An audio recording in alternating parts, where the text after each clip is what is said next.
Good morning, everyone, and welcome to the Pritzker Military Museum and Library's first ever Fearless Readers Virtual Author Talk. My name is Rosie Waniak, and I'm the Public Programs Coordinator here at the PMML.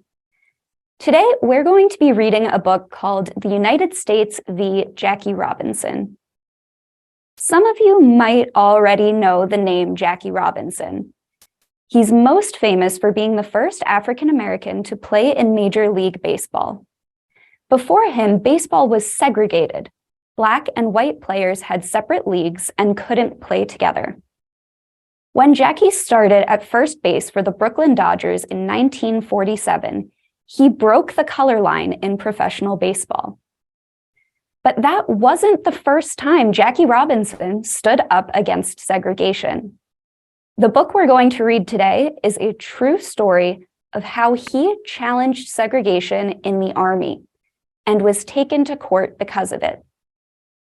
Joining us to read and talk about the book today is the author, Sudipta Bardhan-Quallen.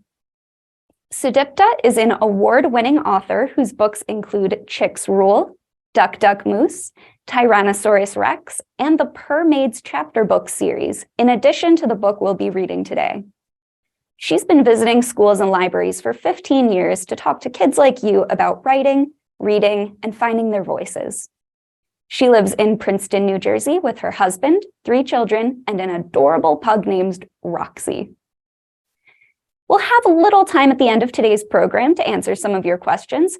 So if there's anything you want to ask our author, please type it in the chat and we'll try to answer it at the end of our program. Now, please welcome our author, Sudipta Bardhan-Quallen.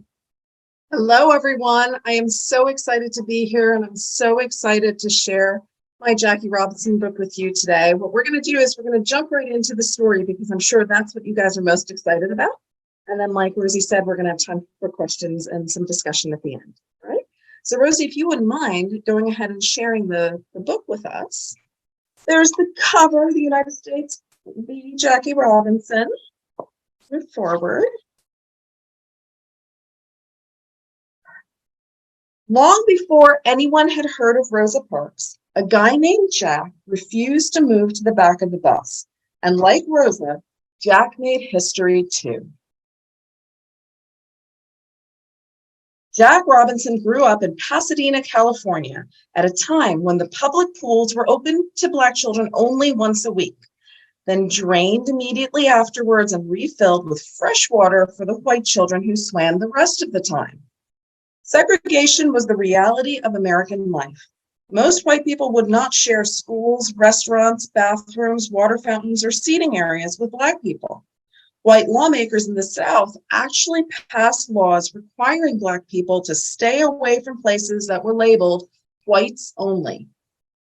As the only Black family on their street, the Robinsons were not welcome by their white neighbors.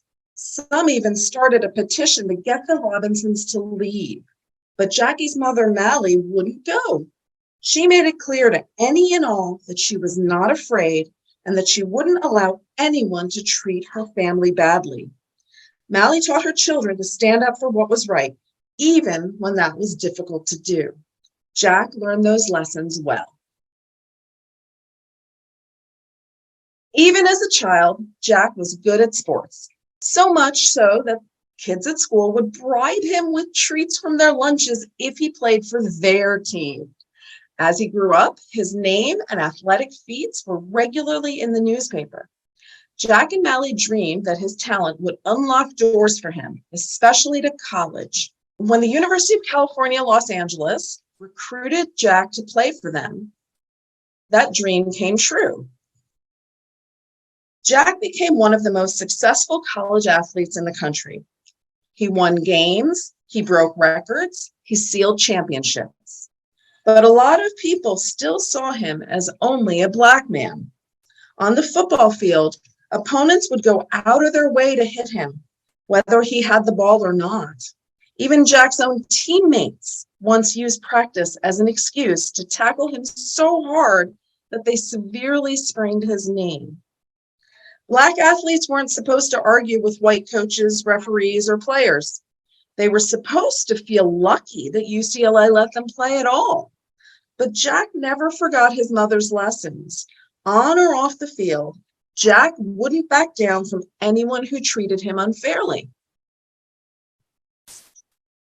Jack became the first person in UCLA history to earn varsity letters in 4 different sports: football, basketball, baseball, and track. But that didn't mean he could start dreaming about a career in sports after college. There was a line that had to be crossed to play on a professional team, the color line. White athletes could be professionals, but no major team would hire a Black player. Jack couldn't bear to pursue a dream that would never come true. So he left college without graduating and looked to get a job. Not long after, Pearl Harbor was attacked and the United States entered World War II. Americans from all walks of life, including Jack Robinson, answered their nation's call to defend freedom around the globe. In the Army, Jack experienced segregation on a daily basis. On the base, there were separate places for Black soldiers to sit and segregated barracks for them to live in. But for a long time, sports had been a place where Jack had been able to excel regardless of the color of his skin. So one day, he tried to join the Fort Riley baseball team. When Jack arrived at the field, players were already practicing. Jack introduced himself to the white officer in charge as a potential recruit. The officer looked Jack over. He shook his head. Then he said, "You will have to play for the colored team." Except that there was no colored team. Jack hadn't realized Army sports would have a color line too, or that the Fort Riley team wouldn't see him as just another baseball player. But they only saw a Black man. Jack watched practice for a while, his face flushed with anger. Then he turned and walked away, but he didn't forget. Soon afterward, a colonel asked Jack to play football for the base. Jack refused. The colonel sternly reminded Jack that he could be commanded to play. "Yes," Jack replied, "but he couldn't be commanded to play well. You wouldn't want me playing on your team," he said, knowing my heart wasn't in it. Jack never took a pitch or a snap for the Army. In May 1944, the Army issued an order forbidding segregation on military posts and buses. To Black soldiers like Jack, this was an important change. Even though segregation was found everywhere in America, from then on, it was supposed to be different in the Army. When Jack was on Army property, he should have been free to go where he wanted. But just because the Army gave an order didn't mean that everyone respected it. Jack would soon learn that firsthand. On July 6th, at Fort Hood in Texas, Jack sat down in a seat on the middle of an Army bus. He didn't notice the other passengers staring at him or the driver telling him to go to the back. The longer Jack ignored the driver, the more the man fumed. He stopped the bus and walked down the aisle. He balled his fist and said, "Will you move to the back?" Jack knew his rights.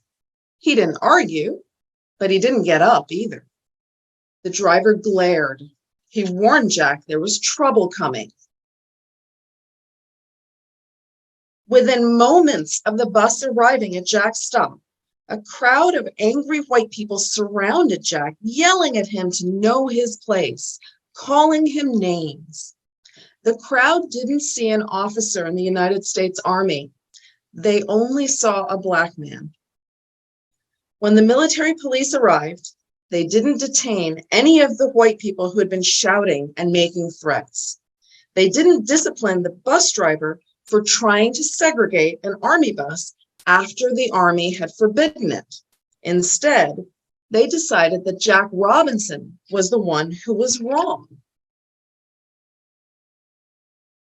Jack couldn't believe it.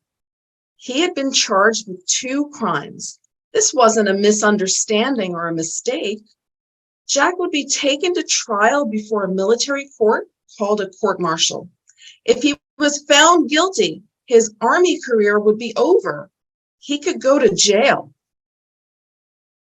Jack knew the court-martial wouldn't have happened if he had just moved to the back of the bus.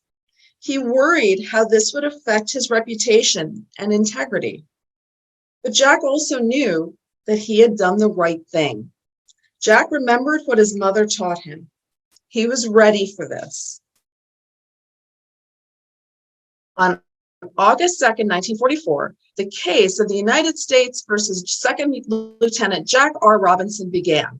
The prosecution witnesses described a defiant soldier who ignored a direct order and was disrespectful to a senior officer. Jack had no choice but to listen while people lied about him. But when he took the stand, he told the truth with dignity. He described how the bus driver had ordered him to the back of the bus, how soldiers ranked beneath him treated him like a criminal instead of an officer. He testified that the MP captain never gave him any orders, that he hadn't done anything wrong. Then Jack waited for the real story to come out. And soon, the truth did emerge.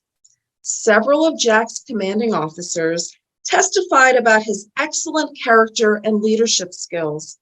Some prosecution witnesses admitted that Jack had never ignored any orders because he was never given any orders. Others revealed that Jack had been called names and insulted because of his race. After 5 hours of testimony, it was clear to the court that Jack had been charged only because of the color of his skin. The verdict was delivered, not guilty. Jack had fought for what he knew was right.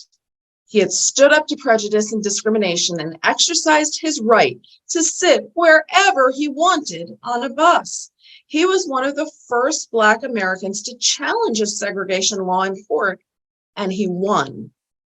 Jack made history that day, but it wasn't the last time Jack would do it. After the trial, Jack asked to leave the Army. He took a job in Kansas City and then another in Montreal. And in 1947, Jack went to work in Brooklyn, New York. But at all those jobs, most people didn't call him Jack anymore. They called him Jackie Robinson. That job he took in Kansas City was to play baseball for a Negro League team called the Monarchs. The job in Montreal was to play for a minor league team called the Royals. And that job in Brooklyn was to play first base for the Brooklyn Dodgers. On April 15th, 1947, Jack broke the color line in professional baseball. Once again, he had to fight for what was right with patience and grace in the face of racism and hatred.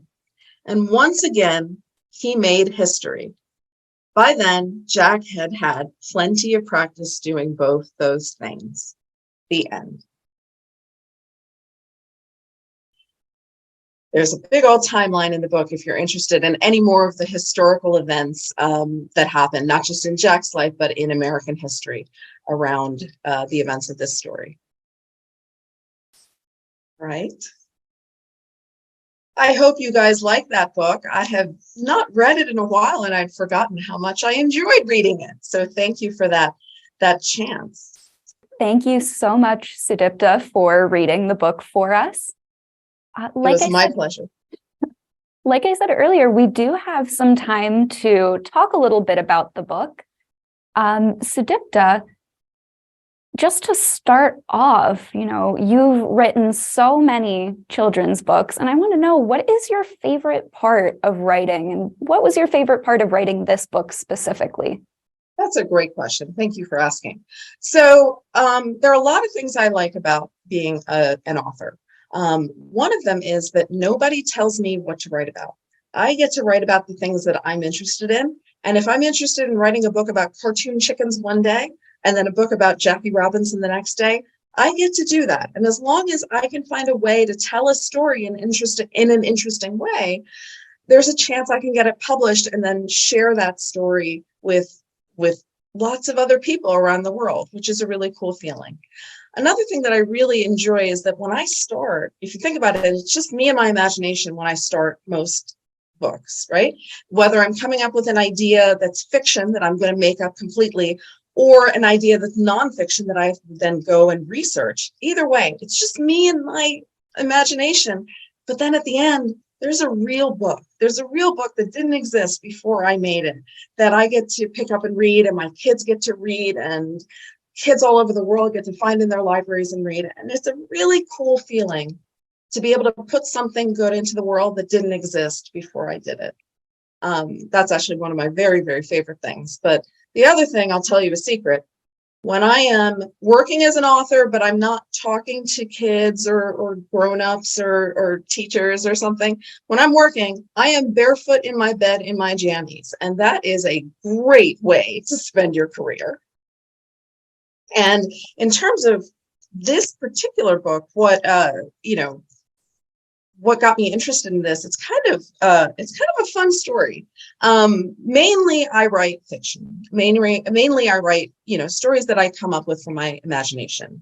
But with this particular book, a couple years ago, my son, I've got 3 children. My son is my youngest, and a couple years ago, a long time ago now, because he's growing up so fast, he was really into baseball. He was so interested in baseball.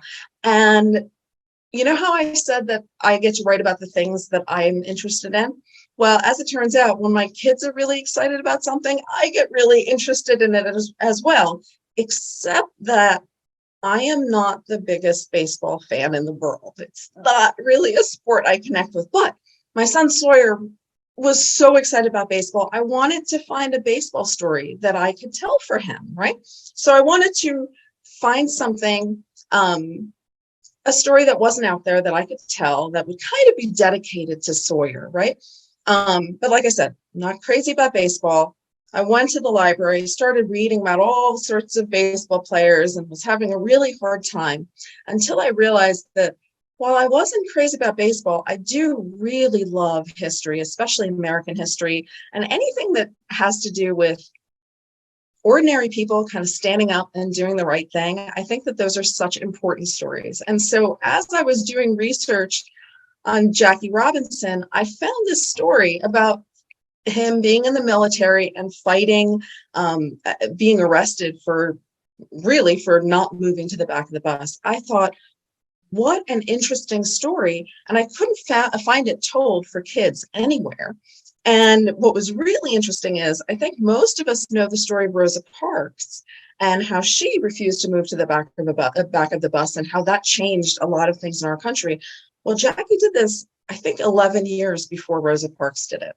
So this is an episode that is so important to our history as American people, right? It really changed. It started to change our country into from what it used to be into what it is now, right? And what we continue to try to be. So I just fell in love with this story about civil rights and people doing the right thing that happened to have a baseball player in it. So it was a really fun experience. I love that story. And, not even just kids' books. I knew nothing about this story until I found your book. And that was such an incredible experience to, find out these hidden depths of such a well-known person in history. Absolutely. When people do amazing things, they probably don't just do one amazing thing, but we put so much focus on that one big thing that we forget to look at everything else. You don't get to be amazing. You don't just wake up one morning and you're amazing. It's a step-by-step process, right? Just like all of you guys out there, as awesome as you are now, you didn't start awesome. You started as a little baby and you grew to be awesome. And it's really cool to kind of look through people's lives and see all the steps that they took that brought them to the thing that we all know them for. Absolutely. And I do want to remind everyone in our audience that we are taking audience questions too. So if you have any, please go ahead and put those in the chat. But in the meantime, Sudipta, we talked a little bit about the things that you like most about writing. What do you find the most challenging about writing? Oh, wow. Um, Writing is a fun job. Writing is an awesome job. Writing is a really hard job too. I don't know about you, but if you ever get stuck thinking of the next word to write when you're writing something, whether you're writing an email or you're writing a story or you're writing, something in a card for someone, right? It's sometimes really hard to come up with the next word. That doesn't go away just because you decide to be a writer. So I struggle with getting stuck on things a lot. I usually have about 5 or 6 projects going at the same time, so that if I get stuck on one project, I can move to the next one. If I get stuck on that one, I move to the third one, and I go down the line. By the time I'm stuck on the 6th one, I have ideas again on what I can do on the first one. So that way I can keep writing, because it is my job. I can't just go off and play video games and not write. I have to do this for a living. I've been doing this for about 20 years, and I've published over 80 books. But for every 5 or 6 books, every 5 or 6 manuscripts that I write, only one of them gets published. So if 80 of them are published, just think about how many I've written to just get to that point. So it's a lot of writing. Another thing that's really hard is that every time I write a story, I try to make sure that I'm really proud of it. I'm proud of every book that's got my name on the cover. I think it's really important when you put your name on something to do the best you can. But the problem is, I can write the best story I think I can. I can hope that everybody who reads it likes it, but I can't control what other people like to read. Everybody gets to decide for themselves what they like to read. And so it's tough when you write something and you're so proud of it and then people don't like it. And I found that if someone does like a book, they might email me, they might put a review online or something, but a lot of times they don't really say much. But if someone doesn't like something I've written, they track me down and they send me a bulleted list of everything that was wrong with the story that I wrote. And that really hurts, because whether you're a kid or a grown-up, whether you do this for fun or for homework, or you do it like me professionally, when we write, there are words, right? And there are voice, and our voices are important. And it hurts your feelings when someone says they don't like the things that you've written, because it feels a little bit like they're saying they don't like you as a person, which isn't true, but that's just the way it feels. It's a challenging thing to kind of put yourself out there and let people criticize you, right? And just kind of open it up for everything. But what I found is, as scary as that can be, and as much as it hurts my feelings when I see someone saying something that they didn't like, it's a really wonderful feeling to be able to be a part of so many kids' childhoods, right? Most of them I'll never meet, but every once in a while I'll run into someone who will tell me a story about a book that they remember, or I'll meet a kid now who wasn't excited until they got this book, and that was the book that made them really get into reading. I remember I did a Zoom school visit when the pandemic first started, and the school it was a K-5 school, but they only had me visit with the 1st and 2nd graders. But one of the 5th graders came in at the end and kind of popped in front of the camera and said, "I just wanted you to know, I loved this one book." It was called The Minosaur. "I loved The Minosaur. It was one of my favorite books when I was little." And it was such a sweet thing for him to say. And it was very sweet to think of a 5th grader talking about when he was little, because to me, he's still kind of little. So those are those are the experiences that kind of take you through to the next story. Wow, that is fantastic. And it's awesome that, you have those experiences face to face with your readers. I did want to ask as well about the beautiful illustrations in the United States v. Jackie Robinson. Those were done by R. Gregory Christie. Can you tell us a little bit about the process of illustrating the book? Yeah, of course. Now, a lot of people don't know this, but when you're doing a picture book and you're the author and you're not the illustrator, you actually don't get to say what the pictures look like. Most of the time, sometimes you don't even speak to the illustrator at all while they're drawing. Publishers like to keep us in our separate timeout corners, because if you think about it, When I was writing, I was able to write whatever story I wanted. Nobody was looking over my shoulder and telling me what to do, right? When the illustrator is drawing, if I as the author am like peeking at everything he's doing and giving little comments all the way through, it stops being his freedom to create, the art that he wants to create, and it starts being me being the bossy kid in the group project telling him what to do. That's not what you want to do ever in life, right? In this particular story, Greg and I had more interactions because this was a historical story and his illustrations are very true to life, right? They aren't kind of stylized or anything. And so the research that I did when I was writing, a lot of the photos that I found when I was writing, they were helpful to him as he was drawing and painting. And if you take a look at the illustrations and you look at some historical photos of Jackie Robinson, you'll see a lot of similarities in the way that the photos were taken and then the way that Greg illustrated the story.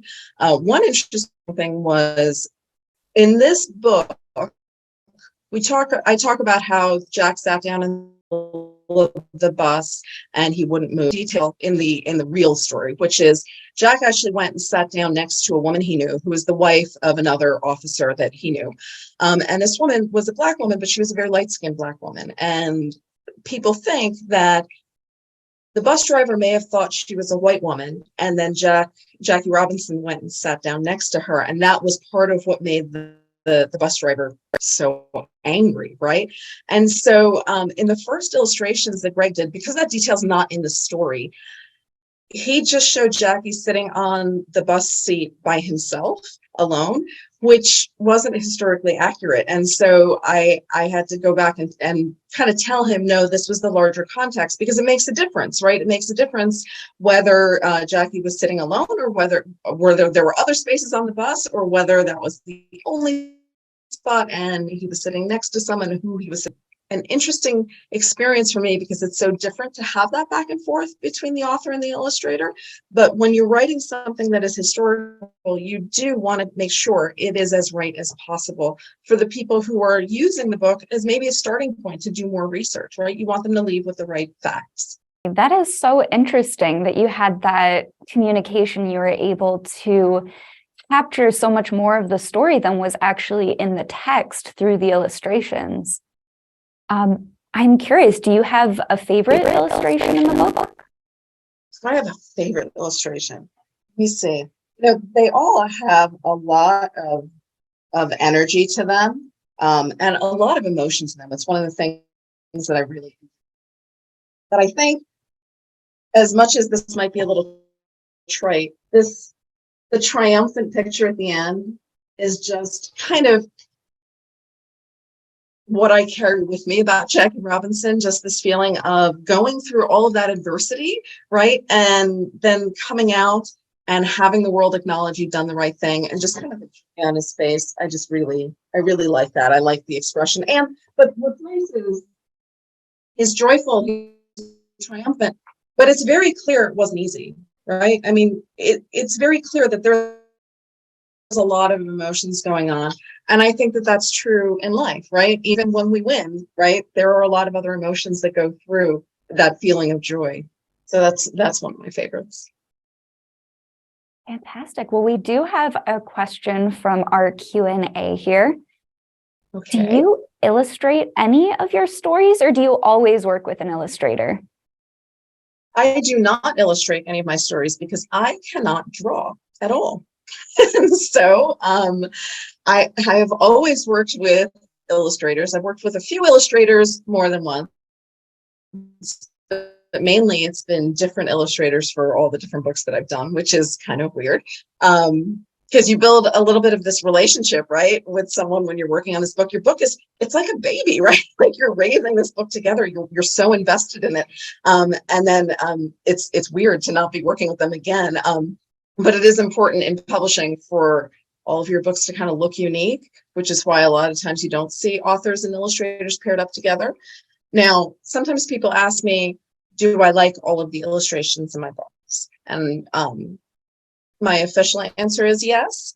Although, truth be told, just like no one can tell you what you're allowed to read, no one can tell you what you have to find pretty, right? Or no one can tell you what you like to read. No one can tell you what you find pretty. And there are definitely books I like more than other books. And sometimes, let me take that back. Always the book looks different than what I imagine. Always, right? Because if I could put on paper what I imagine the book to look like, I wouldn't need an illustrator. I'd know how to draw. Sometimes the book ends up looking kind of like I imagined, but although not always perfectly, sometimes it looks completely different and it kind of messes with me. And then sometimes, and this is a great feeling, the book looks so much better than I did imagine, right? It was, the illustrators just brought this brand new level to it. And that's an exciting feeling, because then for me, in a way, the story is brand new for me again, because I'm viewing it not just through the lens of my idea, but through the lens of the illustrator's ideas as well.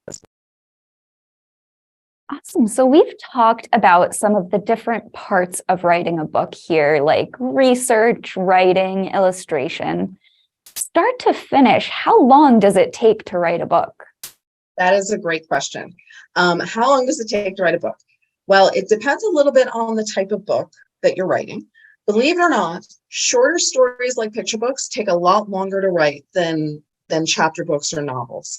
And that's because when you are writing a picture book, you maybe have 500-600 words total, the maximum to use. And when you have so few words, every word has got to be just the perfect word to use, right? And we were talking earlier about how sometimes it's hard to think of the next right word to use. And it's just a lot of pressure when you have so few to make sure every single one of them is right. In addition, when you're doing a picture book, it isn't just me writing to create the story, it's the illustrator bringing in drawings. And sometimes the illustrations will actually change the story a little bit, or sometimes the illustrations will show something, we will adjust the text. Picture books take on average 1 year to 2 years to finish. Chapter books and novels actually can take less. I usually write chapter books in 4 to 6 months. I think novels typically take around 1 year or so, at least to get the first main draft done. So it varies. Sometimes I say that at schools when I'm visiting, and kindergartners will look at me like, you must be a terrible writer, because I could totally write a story in a week. But again, it's back to finding those perfect words and taking in input from my editor, right? It's not just my idea. By the time a book is published, it isn't just my idea. I've worked on it, the illustrators worked on it, the editors worked on it, the designer has worked on it, the publisher has looked at it. There are all sorts of other people who you have to work with and take their ideas to try to make as good of a book as you possibly can each time out. That is really interesting. I never would have guessed that picture books take so much longer than a chapter book, but it does make sense when you explain it that way. Yeah, it does. It does.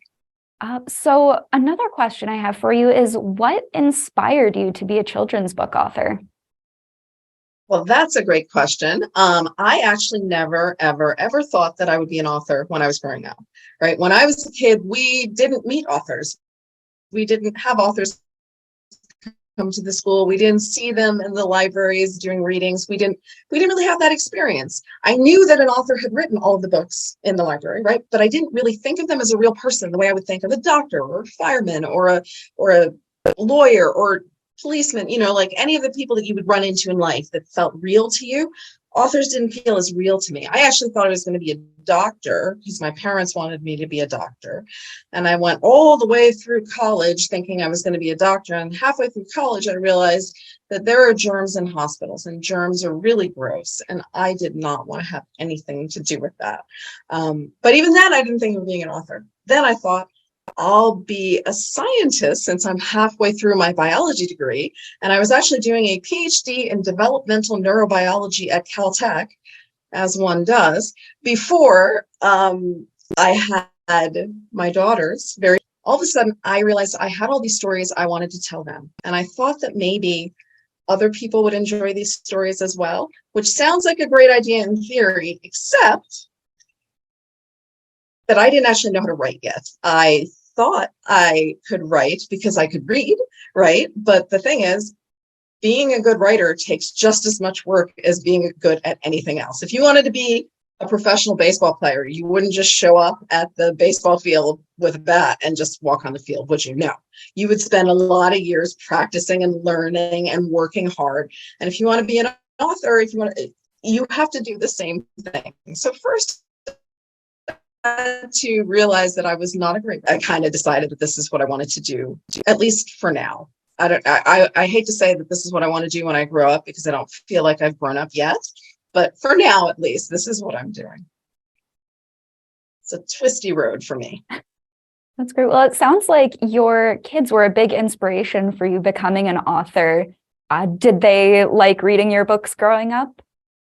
Well, that's an interesting question. I think my kids were embarrassed of me the way that you're embarrassed of your parents, in that standard way. Like, we would go to the grocery store, and I will have done author visits at all the schools in our town, right? And so the kids knew me. And so we'd go to the grocery store and we'd hear someone whisper, "There's the author, and she's buying broccoli." Like, it was this weird thing that I was buying broccoli, and my kids would be so mortified. They'd be like, "Stop it, Mom. Nobody else is signing autographs at soccer practice. You need to stop."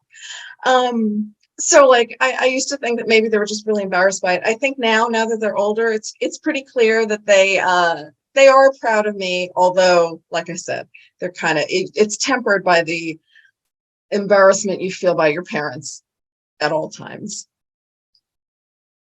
Right. Well, we have time, I think, for one more question, unless we have any more from our audience. And I'd like to ask, after writing this story and learning more about Jackie Robinson and his inspiring life, what is the number one thing that you want your audience or your readers to take away from the story? I think the number one thing I would tell people to take away is doing the right thing, doing what you know to be the right thing is always the best course of action, even when it's difficult, right? A lot of the times, luckily, a lot of the times doing the right thing is easy, right? But every once in a while, you run into a situation where you know the right thing to do, but it's really hard and it scares you and you don't know if you should do it.